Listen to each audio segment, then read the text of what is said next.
শরীয়তপুর গোসাইরহাট উপজেলার কুচাইপট্টি ইউনিয়নের চরমাইজারা প্রাথমিক বিদ্যালয়ের প্রধান শিক্ষক মোহাম্মদ আলাউদ্দিন শিক্ষার্থীদের টুপের মুখে পদত্যাগপত্রে স্বাক্ষর করেন। বৃহস্পতিবার দুপুরে বিষয়টি নিশ্চিত করেছেন সদ্য পদত্যাগকারী প্রধান শিক্ষক।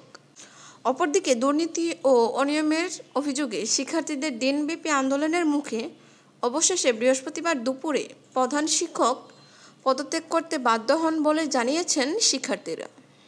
প্রত্যক্ষদর্শীরা জানায়, বৃহস্পতিবার সকালে শিক্ষার্থীরা তাদের প্রিয় প্রতিষ্ঠান চরমাইজারা প্রাথমিক বিদ্যালয়ে এসে প্রধান শিক্ষক মোহাম্মদ আলাউদ্দিন এর বিরুদ্ধে বিভিন্ন নিয়মের অভিযোগ তুলে বিক্ষোভ করতে থাকে।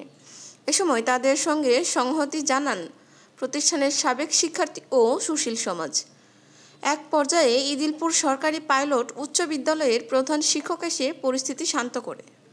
পরে স্কুলের শিক্ষার্থীরা সব ক্লাস বর্জন করে মাঠে জড়ো হতে থাকে এবং প্রধান শিক্ষকের পদত্যাগের দাবি জানিয়ে বিভিন্ন স্লোগান দিতে থাকে।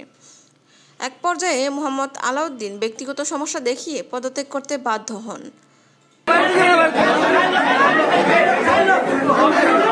ইস্তাদ স্মৃতি, নিউজ ডেস্ক, বাংলাপত্রিকা.com।